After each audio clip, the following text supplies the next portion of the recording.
dans votre intervention, vous avez aussi parlé d'extraire, de nettoyer la donnée. Alors, du coup, je vais donc enchaîner sur une autre question, justement.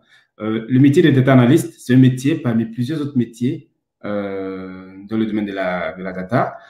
Quel est son positionnement par rapport à un data engineer, par rapport à un data scientist, par rapport je sais pas moi, à un data ops ou autre chose, par exemple? Je peux prendre cette question, si tu souhaites, Oui, Michel. vas-y, Charles. Oui, oui. En fait, il faut savoir que si on prend la chaîne de valeur de la donnée, le data analyst, pour moi, c'est vraiment l'intermédiaire entre le data engineer, comme j'avais dit, et le métier.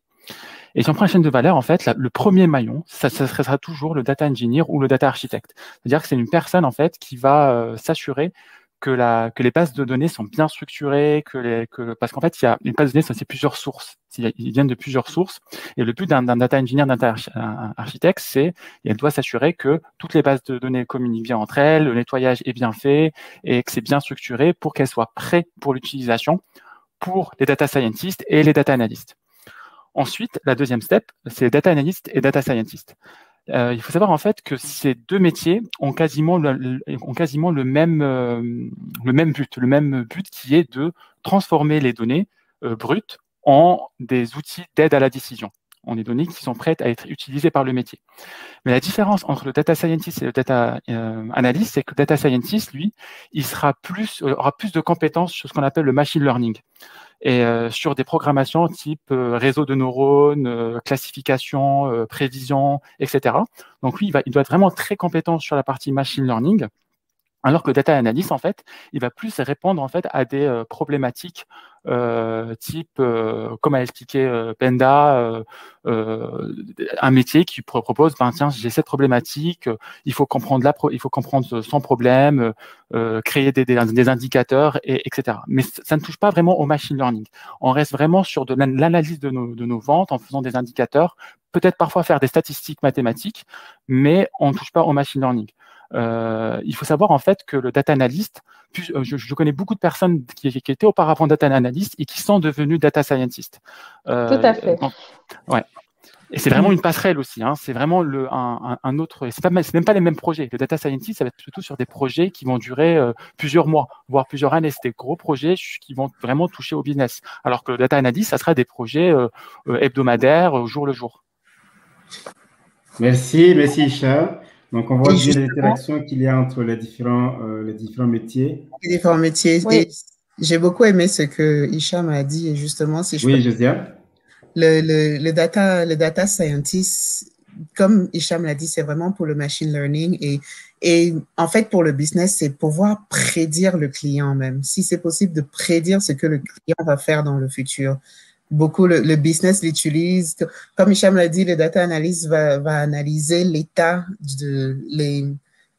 comment on dit, le behavior. La situation actuelle. Le comportement.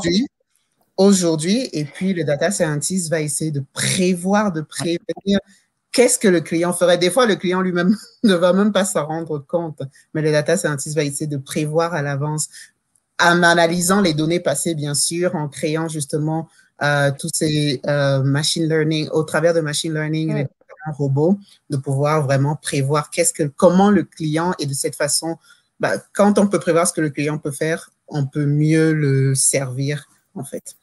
Exactement. Je souhaiterais ajouter une chose, si possible, Michel. Oui, vas-y, Penda. Alors, en fait, je suis tout à fait en phase avec ce que viennent de dire Josiane et Michel. Simplement, ce que j'ai constaté, en tout cas dans l'entreprise où je suis actuellement, qui est BNP Paribas, c'est que finalement, ce qui les intéresse, c'est une personne qui est capable de naviguer entre les deux mondes.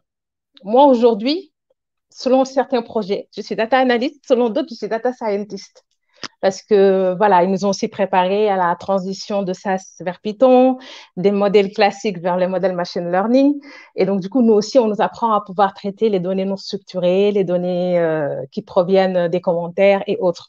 Et je pense que c'est la force du métier de data analyst, c'est justement cette capacité à avoir un coup d'avance sur le data scientist. C'est-à-dire que le data analyst, avec un peu d'effort, peut naviguer entre les deux mondes, tandis que de ce que j'ai vu, une personne qui arrive data scientist dès le début aura un peu de mal à avoir la casquette business. C'est ce que j'ai constaté, en tout cas, dans le milieu bancaire.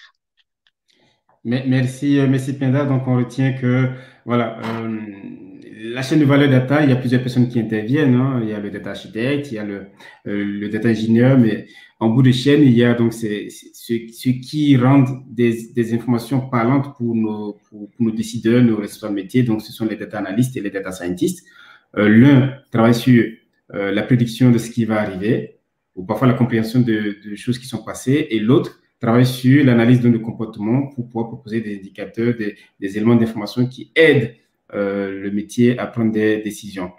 Et pour résumer l'intervention de Penda, donc le data analyst qui a déjà une appétence métier, qui comprend un peu mieux le métier, peut aussi progressivement évoluer. Donc, j'allais poser une question sur quelle évolution pour les data analystes? Donc, Penda a déjà répondu un peu à la question. Voilà, une des évolutions possibles, bien, c'est de passer aussi data scientist parce que c'est quelque chose, une transition qui peut se faire tout naturellement. Est-ce que vous voyez d'autres évolutions possibles pour un data analyst dans son métier? Tala? Alors, oui, en fait, j'aimerais aussi apporter une petite précision là-dessus. En fait, en réalité, un data scientist, normalement, il est un data analyst.